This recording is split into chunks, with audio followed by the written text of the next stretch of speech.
here is Governor Gavin Newsom, another successful Well, good evening, Democrat everybody. And let me underscore, it's been a good evening for everybody, not just the Democratic Party. But what a night for the Democratic Party. A party that is in its ascendancy. A party that's on its toes, no longer on its heels. From coast to coast, sea to shining sea. But it was not just a victory tonight for the Democratic Party. It was a victory for the United States of America, for the people of this country and the principles that our founding fathers lived and died for. And so we're proud. We're proud here in California to be part of this narrative this evening. We're proud of the work that the people of the state of California did tonight to send a powerful message to an historic president. Donald Trump is an historic president. He is the most historically unpopular president in modern history. In every critical category, Donald Trump is underwater. He promised to make us healthier. He promised to make us wealthier. We're sicker and poorer. And he fundamentally understands that. Why else would he call Greg Abbott saying he's entitled to 5 seats? Why else is he trying to rig the midterm elections before one single vote is even cast? He understands his position at this moment in the United States of America. One thing he never counted on, though, was the state of California. Instead of agonizing over the state of our nation, we organized in an unprecedented way in a 90-day sprint. People from all over the United States of America contributed their voices and their support for this initiative. We stood tall and we stood firm in response to Donald Trump's recklessness. And tonight, after poking the bear, this bear roared with an unprecedented turnout in a special election with an extraordinary result. None of us, however, are naive. This is a pattern. This is a practice. Donald Trump's efforts to rig the midterm election continue to this day. And I'll reinforce that in just a moment. You're seeing him take action all across this country, not just in Texas. You saw what they were successfully able to do in Missouri, what they did in North Carolina, what they're trying to do in Indiana, and inevitably in Florida. They are not screwing around. In June of this year, we saw 4,000 National Guard federalized in the state of California. We saw 700 active duty Marines not sent overseas, but sent to the second largest city in the United States of America to militarize our streets. We said in June this was a preview of things to come. What more evidence do you need than what happened in Washington, D.C., what's happening up in Portland, cities like Chicago? When we kicked off this campaign just 90 or so days ago in Little Tokyo, in Southern California, in L.A., at the Democracy Center, Donald Trump sent Greg Bovino.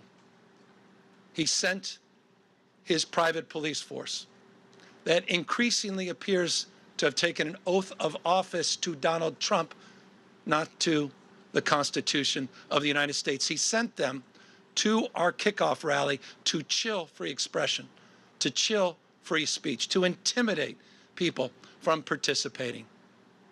Just today, in Los Angeles, Donald Trump called up the Border Patrol, sent them to Dodger Stadium, and threw a fastball at free speech, right at the head, free expression, to suppress the vote in America's second largest city. Just did that today. People in tactical gears sent out to intimidate a community that is already on edge. But you see, as we speak, people are still in line. People waiting up 3 hours to cast their vote, to send a message to Donald Trump. No crowns, no thrones, no kings. That's what this victory represents. It's a victory for the people of the state of California and the United States of America. And this is a victory that's punctuated with a sober reminder that it's not just the actions that Donald Trump has taken to federalize our guard, to begin the process of militarizing American cities, to intimidate free expression and speech by utilizing ICE and Border Patrol in American cities. But he also announced today, right when polls were opening, that this election was rigged. That this election was rigged. Of course, those are familiar words.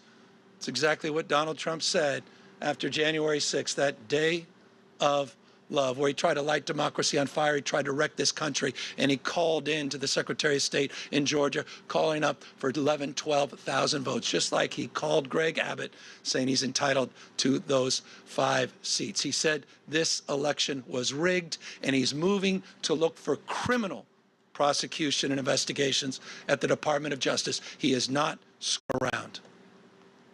So tonight, I'm proud, but I'm very mindful and sober of the moment we are living in.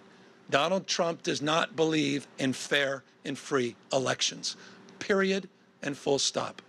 This is not complicated, and it's self-evident to anyone paying attention. You start to stack up all of these actions that continue to this moment and will continue in moments to come. If you think I'm exaggerating, consider his announcement just a few weeks ago to send rapid response teams all across the United States, in all 50 states, tens of thousands of members of the military prepared for urban deployment. A preview of things to come. But back to this state. Our state of mind was resolute. Our state of mind was resolved to stand firm and to stand tall, to not be intimidated, to not be humiliated, to not fall prey to cynicism, to not fall prey to fear and the anxiety of someone that believes in only one thing, shock and awe, to intimidate and exhaust us.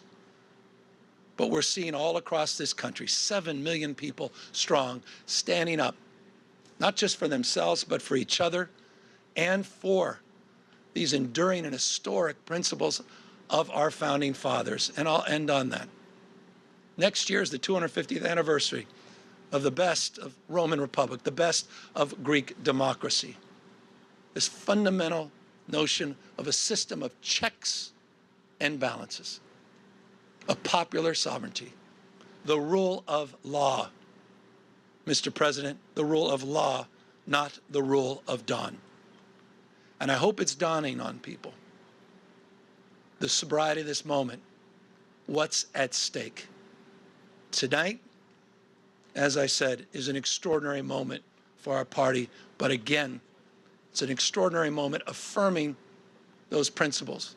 Our founding fathers did not live and die to see the kind of vandalism to this republic and our democracy that Donald Trump is trying to perpetuate. And so my call tonight, in the spirit of Whitman, we talked about the powerful play, goes on.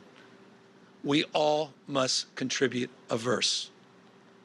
And so we need the state of Virginia. We need the state of Maryland. We need our friends in New York, in Illinois, in Colorado. We need to see other states with the remarkable leaders that have been doing remarkable things meet this moment head on as well, to recognize what we're up against in 2026. And let me make this crystal clear. We can de facto end Donald Trump's presidency as we know it the minute Speaker Jeffries gets sworn in as Speaker of the House of Representatives. It is all on the line, a bright line in 2026. And so I want to thank everybody that stood up, not just for our democracy, but stood up for those that have feel bullied and intimidated, stood up for this notion of co-equal branches of government and a system of checks and balances. And I want to thank my wife, who reminds me every single day that this is about those that feel alone, those that feel isolated, those that feel an anxiety and a stress that they never could have imagined in their lives. This was about saying to them, we have your back, we see you, you matter, we care. And I'll just say this, I'm confident as we move forward into 2026 in this country, the best is yet to come. Thank you very much. What's the lesson for other Democrats from tonight? Do you think President Trump will hear the message?